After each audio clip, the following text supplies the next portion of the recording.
Hi everybody! Today I'm going to talk about the Hidden Realms Tarot, which is currently my favorite one, and so I figured it would be fun to start with a video discussing that one. I'm going to do a flip through of the cards, and then also talk a little bit about why it's my favorite, and why I really like the tone of the deck. This is the back of the cards. It's got this nice kind of purplish gray fairy feeling to it. It works really well next to the Shadowscapes Tarot that I also really like, that has a fairy theme as well. So we're going to start with the Fool.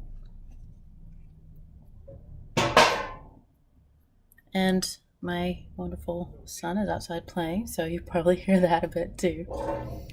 It is a beautiful spring day outside, and yeah, it's lovely. So this is the Fool card. And my favorite thing about this Fool card is just the innocence about it. Like, he's just happy about everything. It's very beautiful.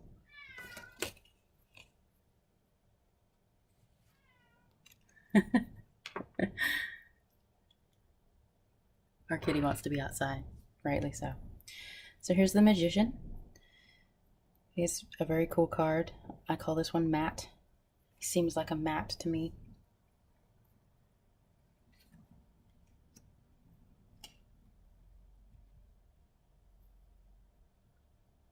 And the High Priestess. In comparing the Shadowscapes and Hidden Realms tarot decks, just for my own self, I noticed that this High Priestess is really welcoming and inviting, and the other one seems to be blocking the way. And in reading one of the fundamentals tarot books about how to kind of read the theme of a card, it talks about using a one-word summation about what does the artwork make you feel. And to this card, it's very inviting to me, and about transformation with the butterflies. I guess I could talk about each one. I should have. With Matt, here's Matt again. One thing I really like about Matt here is that it's not about his tools, his paraphernalia. It is about himself possessing everything that he needs, and being open to magic in the world. I like that very much. I think they're all in order. Hopefully they are. Try to get them in order. This is the Empress card. It's very warm and inviting in terms of abundance and fruitfulness of harvests, and I like that very much. I like the warm colors. I often like the Empress card in a tarot deck. It's a lot of sort of themes that I hold to as an ideal. This is the Emperor card, and in this one, it actually talks about him having the responsibility for his people and looking out for the needs of everyone in a very wise and measured way. Usually in a deck that has more traditional pictures, I don't like the Emperor card or the Hierophant card. I hate the Strength card in most decks, because they're all very dominating feeling pictures, and for me, it's about compassion and help. So even on this card, I like that feeling.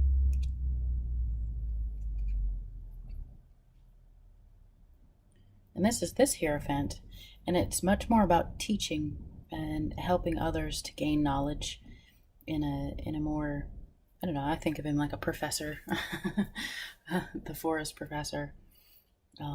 He doesn't seem dictatorial or demeaning in any way that often you can find in different institutions. And this is the Lover's card, and this is actually probably the only Lover's card that I really like.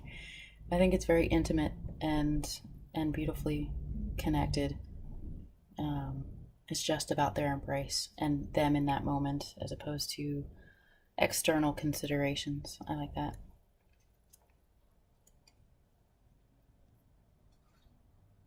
And this is the Fairy Stallion, which in most decks is the champion or chariot card. And I love the sort of bonded partnership feeling, which is a theme in this deck. It's also, the book discusses how it's about bonding with that wild side, but also just having the courage and the knowledge in yourself and your own skill to go for it and know that it's all going to work out just fine where you're going because you already possess the ability to get there and the skill to deal with it well. I really like that a lot. Where did that guy go? There he is. Thank you for bearing with me. This is the first time I've done a top-down video at all, and only my second video, so thank you. This is the Strength card, and it's my favorite card in the deck. I actually have a print of it on the wall at my desk, and it's my favorite Strength card in any deck I've seen so far, and one of the reasons that I really love this deck. It's about companionship and mutual respect, and just honoring that intrinsic nature of each other. I think that's really beautiful.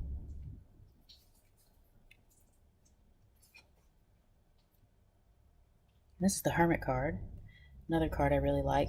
I tend to like Hermit cards in general because I tend to be one, but this one, she's got crow totems on her, and she's going towards her cave to get her medicine wisdom, and I really appreciate that sentiment. It's sort of a shamanic journey, traveling to the quiet place to receive information. This is going to be me when I'm really old and I live in New Mexico.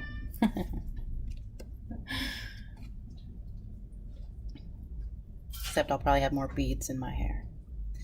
And this is the Fortune Fairy, which normally is the Wheel of Fortune. And I love this card. It's really pretty. It actually makes me think of, and I might say this wrong because I don't usually say it out loud. I just read it, but Blodaweth, the Celtic goddess, and she's very much a presence in my spirituality about connection with nature and being yourself and not existing for the will of others and what others want you to be. She was the goddess who was created to be the wife of Llew Llew in Welsh myth, and then when she betrayed him to sort of pursue her own interests and try to kill him and so forth. Well, I guess she did, actually, but she partook in it. Well, I'm getting off topic. So they turned her into an owl, and she's the goddess a goddess that is frequently associated with owls.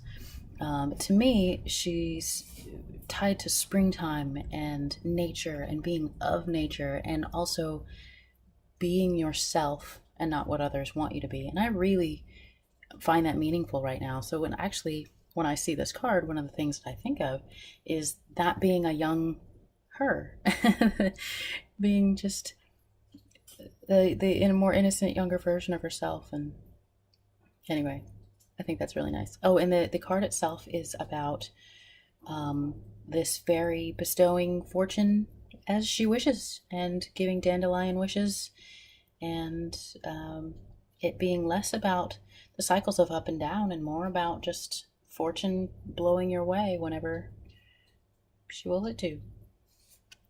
Another fun aspect of the deck. And this is Justice. I actually call her Vera. And I think this is a beautiful card. This is one of the first ones that really struck me when I saw the deck.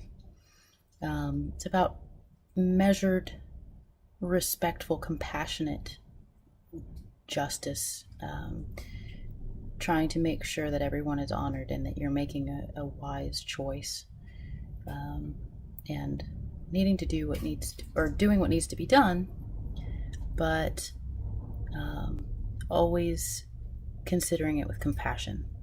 So even there, it's a very love-based deck and message. So this is, I think of her as Vera, who I'm going to skip ahead for 1 second just to do the side by side. See if it works. I've been studying this deck a lot, going through a few cards every night, just reading the book in order, trying to really connect with the cards and their meanings. And one of the things that I noticed as I was doing this was she reminded me a lot of the Page of Swords. Here's this card. Sorry for that odd angle. And the Page of Swords is, I'll get to her too, but she reminds me of a younger version of Justice when she's still working towards that goal for herself. But the book describes the feathers in her hair as being different, but to me I just see these as the same people. And I don't know if that's intentional by the artist, but it's very much to me a story of all the hard work of the Page of Swords and that determined focus actually leading her to the place where she knew she was going, which was to be justice. So I find that very cool too. Let's see if I can put these back in order. There we go. Here is the Hanged Man in this deck. It's a very bright. I just feel happy when I see this card. It's helped me to understand the change of perspective aspect of the Hanged Man. And just letting it go. Let the troubles go. Flip yourself over and see it from a different place. And this card also reminds me of my husband, which he doesn't look anything like this, but it just, this card is one of the ones that really reminds me of my husband.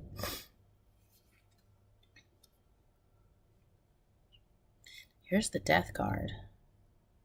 And this is the Morgan. And she is swooping in to end a situation. She is bringing death to whatever is going on, that it's going to end. And she's got her raven with her, and she shall bring the end of whatever is going on. It's not a, well, I can't say it's not a violent end. It's the Morgan. She's a war deity. But it's very much, even in this, the focus is a more natural view on, and by natural I mean the natural world, instead of theosophical from the external point of analyzing. Even in this, death is just, I don't know, it can be a natural end. And we'll get to the Tower card. In this, it's a different name. But in that, it's a different sort of sense as well. This is the Temperance card. It's one of my favorites as well. Sometimes I'll use it as a significator, or is that the right word? I'm not sure. Signifier for myself in a reading, because I try to seek this.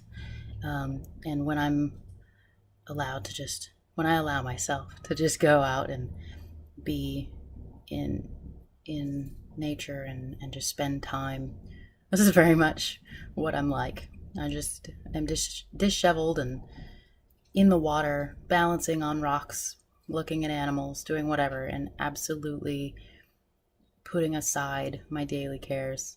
But in this card, it's very nice. It's still the temperance of traditional sense, where she's balancing the various needs, and she's literally balancing herself on rocks as well, to keep herself in place. I love the tone of that card. It's just really beautiful. It looks very peaceful to me. This is Shadow Dance. It is this deck's version of the Devil, and again, you'll have to bear with me if I mispronounce deities' names, but Cernanos,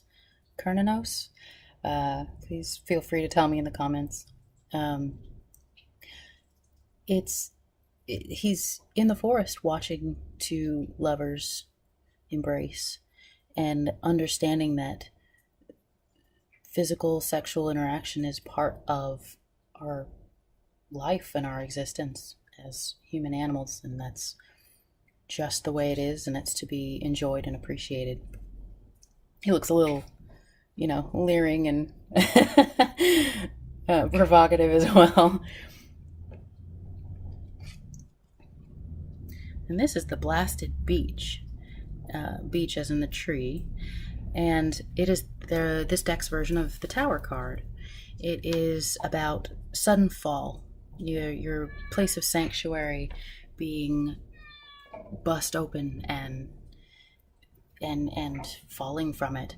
It's much more about immediate change and loss of your safety than often the traditional Tower card, I believe, is.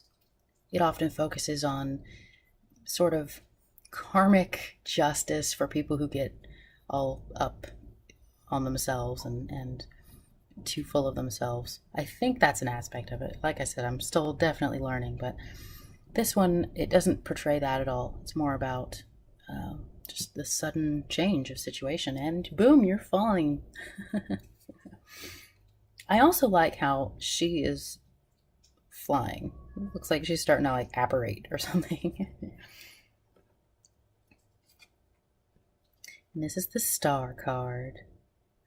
This one reminds me of my son. He's not that young anymore, but it's a beautiful card. It's about hope. This fairy gets lost as he just takes a walk, and he sees this beautiful butterfly, and so it gives him hope. Oh, I know where I am now. I'm safe. Everything's fine. And I think that's lovely. And he's just obviously that vision of innocence can also provide hope to the rest of us as well, that not everything's bad and some things are really beautiful and there is innocence in the world. I'm going to keep bumping that beautiful calcite. I'm going to fix it because I know some people can have really bad OCD about things lining up. So I took a lot of time, you're welcome, trying to make it look nice. So this is the Moon card. I'm still trying to figure out all the aspects of this card. But often the Moon card is about illusions and things that we kind of believe that can put a veil between us and reality. I think the Moon card is actually, even though I love the moon, I might be one of the few people that doesn't really connect with the Moon card in a tarot deck as much. The Star is my sort of favorite card. It's what I, aim to be and on my best days provide. But the Moon, it's interesting to me that in the tarot I've never really connected with it spiritually, I suppose. But this card, to me, just from the art and a little bit about the book as well, she's having to get really down into it to find the visions to help everyone else. To me, she looks very almost lost, like she's not grounded. She's very definitely searching for answers, but trying not to lose herself as well. And you see the shadows coming up over her, and it to me just, it looks like I don't know, like loss, close to insanity, that kind of thing. But I think she's still got it. I think she's still in charge. She's just in that dark place, that moment where she doesn't know which way is up. And sometimes when you're searching for really tricky, gray spectrum sort of answers, there's not an easy up. So this card is a beautiful impression of that to me.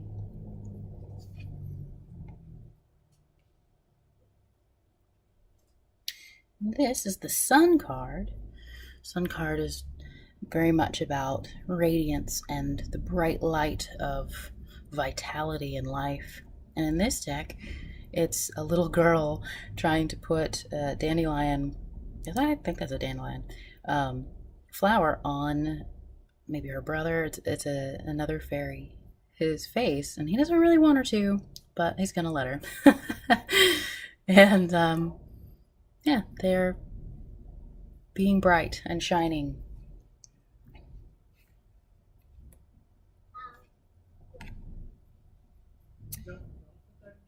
And this is Life Renewed, which in most decks is Judgment. And it actually also reminds me of Blood Away. They're playing with bubbles. This is about this is about the gift of new life and cycles of life, and how the seed turns into a sapling, turns into a tree, turns back into a seed, and they go through the cycle. And this lovely fairy is connected with all of that, and she offers the gift of that cycle to her friends.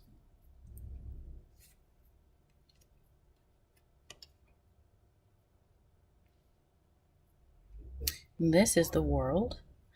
It's a very sensuous card, and this card is very much about connection. Wherever she exists, she takes in a bit of her environment, and she gives a bit of herself to her environment in return. And it's about that sense of completion a bit, but the tone and the theme is much more about interconnectedness and connection. So that is the major arcana. I might have to pause because it sounds like they're coming in. Let me put this guy here. But this is a lovely deck, and I really, really enjoy it. I'm going to keep going. Okay. All right. Sorry for all the flashing and stuff. I have my tablet. I'm not really sure what I'm doing. Ace of Wands. This guy is so cool looking. I really, really like him. I am not going to describe every single one of the minor arcana cards because I'm still working on learning them. But I think at this point, I'll probably go through them faster and just make notes as, they force themselves out. But isn't he adorable? So cute. Wands are all about inspiration and that spark of spirit and activity and doing. 2 wands.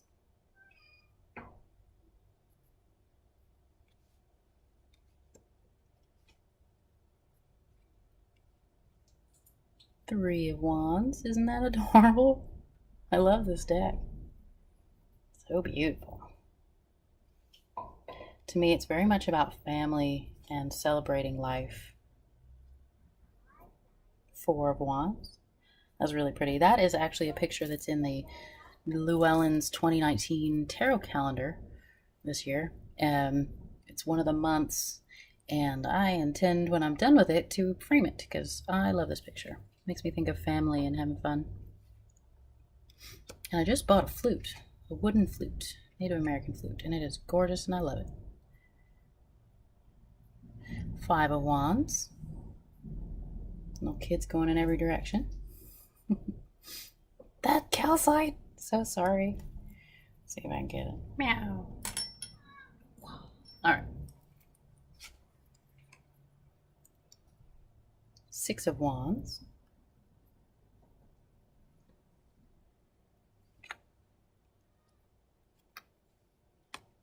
7 of wands. I really like this card too. That one really speaks to me. And my cat. Meow meow. 8 of wands. I really love this card. I bought a print of this one as well. My husband said it looked like Keira Knightley playing Merida from Brave. Which, 1,000% yes. Yes, it does. 9 of wands. The Phoenix. That card both makes me anxious and happy. 10 of wands. This card totally reminds me of my son, more than any other. holding his little egg. I always thought that was a heart, like a raw beating heart. Like, oh, it's an egg. That's a very different thing. Page of Wands, another cute little fairy. So in the book, they talk about all of these being fairies. You're in the land of the Fae, and it actually takes you through a journey of it. Like you're entering, and the High Priestess welcomes you in. This is the Knight of Wands. He's actually the spirit guardian for this deck. I did a little meditation to find which one was the guardian of the deck, and this is he. And I call him Vul. V-U-L. It's very intense. Hi, buddy. Queen of Wands. Very beautiful and fiery. Social. King of Wands.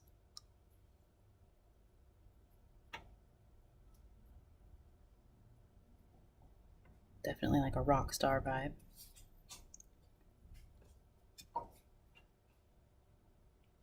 Ace of Cups. Got an otter. All of the aces in this deck are animals. I like that.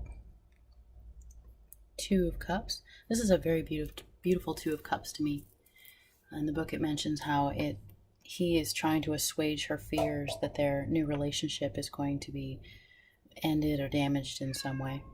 And actually these two figures, I'm trying to figure out in the deck which other cards might be the same people, because there's some that really look similar, and so there's actually a handful of them that I'm trying to piece together a story where this is the beginning of their relationship, and then he goes off, and that's based on some other cards, not me making that up. Well, I mean, I'm making it up, but it's based on the card that looks like him, other cards that look like him, and what did they say? Anyway, there's Three of Cups. A little party, friendship, celebration. Four of Cups. The Selkie, who can't be in both worlds at the same time, but she can be in one or the other, but isn't quite happy with wherever she is. And the Five of Cups. This is a very intense card. It always reminds me of the Vikings TV show. I can hear Fever Ray playing as I see that card. Beautiful, beautiful.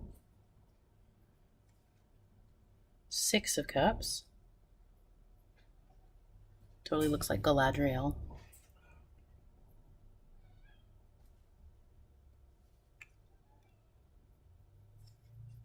Seven of Cups.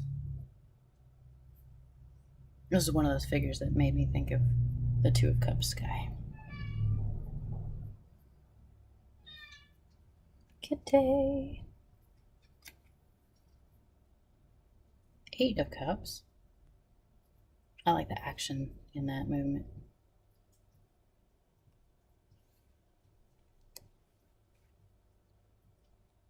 Nine of Cups.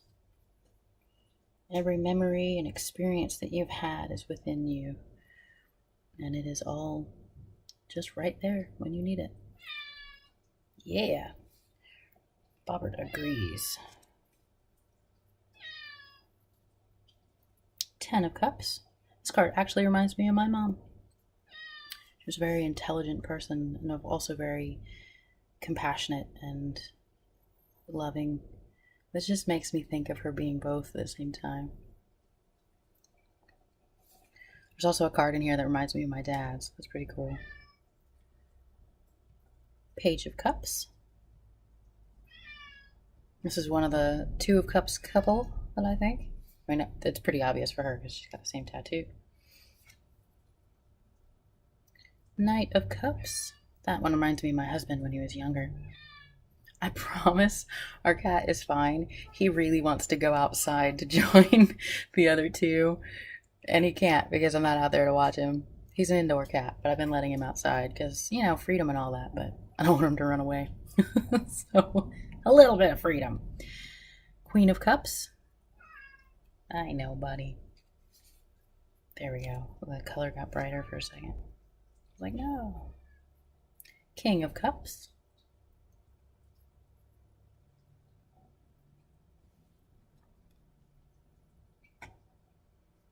Ace of Swords. I have one of their feathers tattooed on my arm. Two of Swords. Now this, this makes me think of the Two of Cups female and the Hanged Man male. It's like, man, that's a tough situation they just found themselves in. Three of Swords. That is so beautiful. I mean, it's very communicative of the pain of love and attachment and the things that we think we require from relationship and how it can hurt us when we're too dependent on a certain thing from it. But it's just, look at that art. Look at the art. It's so gorgeous.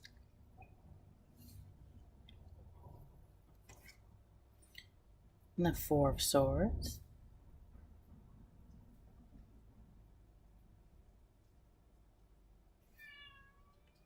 Meow meow. Five of Swords. So these are her friends, and they're attacking her, and she's like, "What the fuck?" and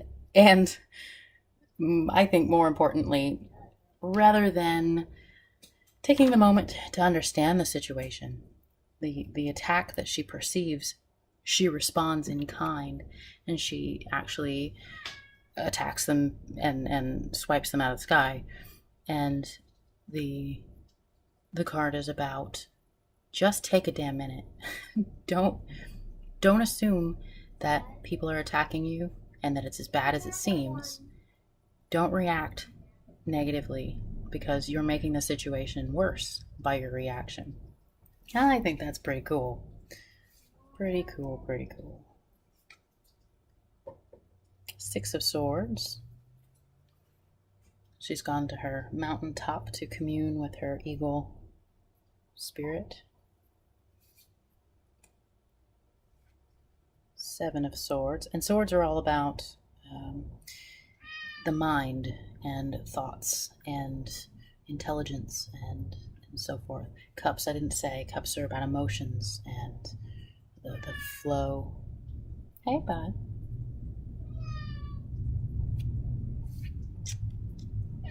You're a cutie. Eight of Swords. She got her raven, I think. I think that looks like a crow. Anyway. It's a fairy theme, so it's probably raven. But to me, that looks like a crow, right? Beak's not as big. Whatever. Nine of Swords. I drew this card at a very significant time, and it helped a lot because it also talks about coming at a situation with compassion, understanding that the hard time has been, it has been a really, really hard time, but that time is ending, and you don't have to keep holding on to it. You can come at it with compassion for everyone. That's really nice. And then there's this one. My favorite part of the description for this card is, "This ends now." Or no, "This is over," I think. And it's Morgan again, and she has come to just end it. Like, done. Immediately, it's over. The thing is over.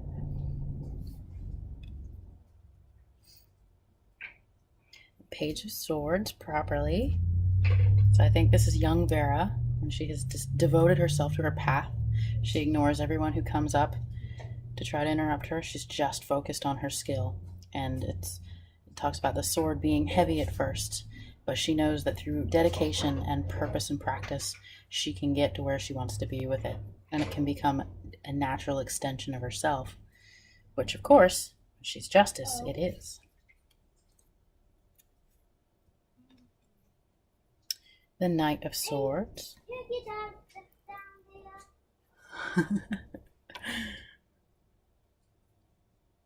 Kind of hangman-y. I don't know. Still working on the relationships in this deck.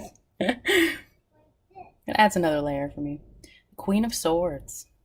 She's ready to cut you down. She's going to look at you and look like she's giving you an invitation to talk and explain your point. But if she doesn't like it, she's ready. This card puts me on edge a little bit. I had to pick a card about things that irritate me, and I picked that one. So this is the Knight, or the King of Swords, sorry if that's really loud, I can't tell yet. Still having fun outside. The King of Swords. This is a very intelligent, not calculating in a manipulative way, but just discerning person. And this is the card that reminds me of my dad. He even kind of looks like him. If my brother and sister watch this, I'm sure they might see something of him in there. No negativity about it. He just decides with his intellect. Hello, brightness. Holy crap. Let me try to set that again. Yeah. There we go. Nope. Hedgehog is gonna light it up. Ace of Pentacles.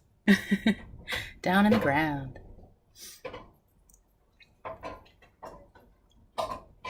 Two of Pentacles. Oh, I understand now because it's really dark. Gotcha. Two of Pentacles. I like that card. That's one of the ways I find peace. So it's nice to see it. Three of Pentacles. Doesn't this totally look like John Hurt? Totally does. Anyone who says no is wrong. Just kidding. Four of Pentacles. This is an adorable card. Badgers are adorable. Also, it has a really great quote in the book. I'm going to try to remember it. It is, if you go into a haven and never leave, it becomes a grave. Holy shit. That's really wise right there. Something to remember for those of us that like to hole up and be safe inside. This Five of Pentacles. It's often about loss and scarcity and going through the cold months. That's what this card is about. It's going through the cold months where there's no food. It's winter. But to me, it also has the tone of sisterly love, caring for one another, supporting each other while we are, going without and still having that. I think that's beautiful. Conveys a sense of loss and worry, but also love. Six of Pentacles. Lovely apples, and they're going to make them into everything for all their friends. Pies, latte, scented candles. Seven of Pentacles. That's beautiful. I had many moments like that when I was pregnant, where I was just basking in the feeling of harboring and nurturing this spirit that was growing as a body inside of me and trusting me with its life. I love this card. It's very much motherhood, waiting to birth that beautiful, beautiful creation. Eight of Pentacles.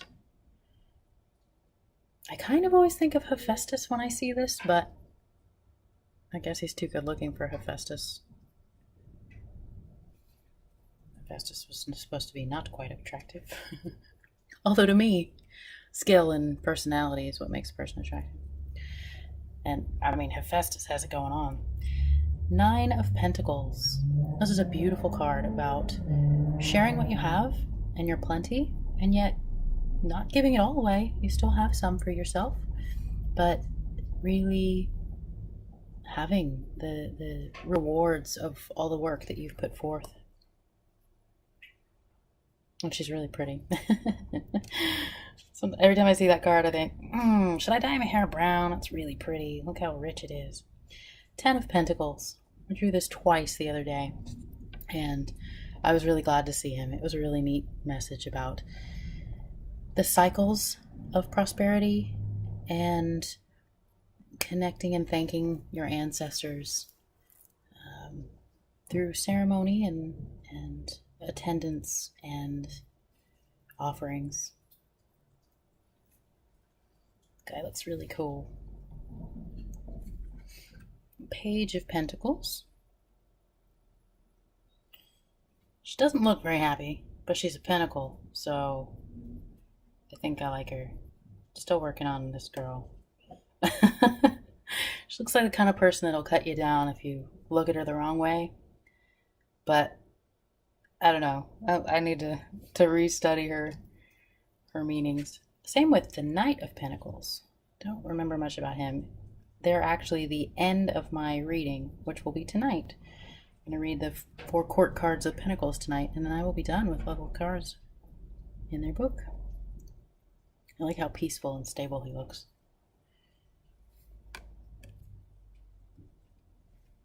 The Queen of Pentacles.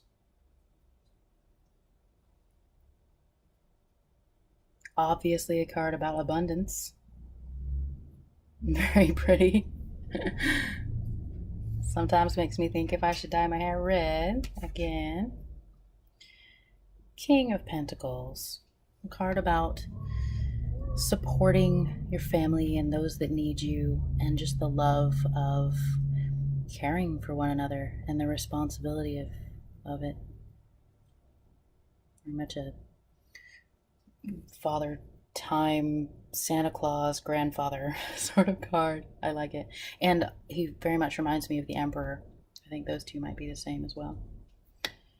So I'm going to go ahead and flip this over. See the back again. I'm going to probably do a different segment where I can include the book. It's very nice. But thank you for watching this section. All right, this is my favorite deck. Just the love that permeates it, and the feelings of natural magical order. I'm not a spellcaster. I don't try to manifest through doing different rituals so much in a ceremonial way, but I'm definitely connected to the energy of nature and each other and the earth and the elements. So this is absolutely the deck that I go to right now,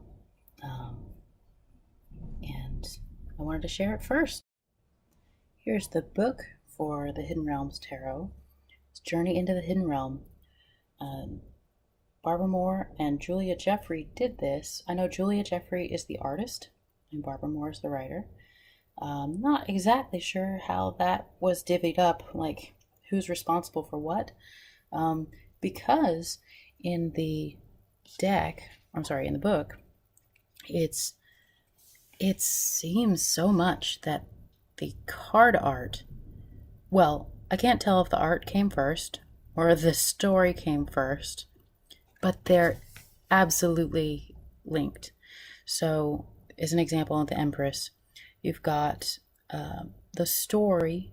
You are maybe the fool walking in, I forget, to the Fey realm, and you go through the various card personalities and meet them on your journey.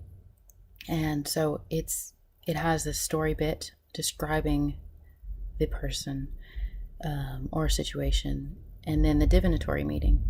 And the meanings they're definitely traditional tarot style, but the tone, like I said before, is so different. It's so much more sort of accepting of the natural spirit instead of Western culture, I suppose, dictating what you should feel and do, if that resonates for anybody.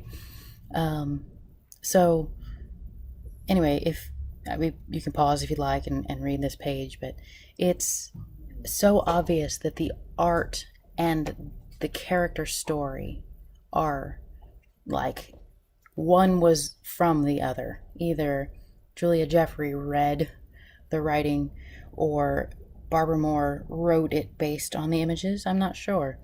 But they're so complementary, and that's not the right word. They're so similar that it's obvious that they were created one from the other. It's a really nice book. It goes through the different cards, and then it has a spread section, and in the back it talks about different ways to connect with your cards more, including a new moon journey where you basically pick a card every moon cycle, starting with the new moon, and consider its energy in relation to the different phases of the moon throughout the month. And it also has, you can consider it in conjunction with other cards and see how the energies might shift. And it was really neat. I liked it a lot. So there's the book, and I hope you guys have a fun time enjoying.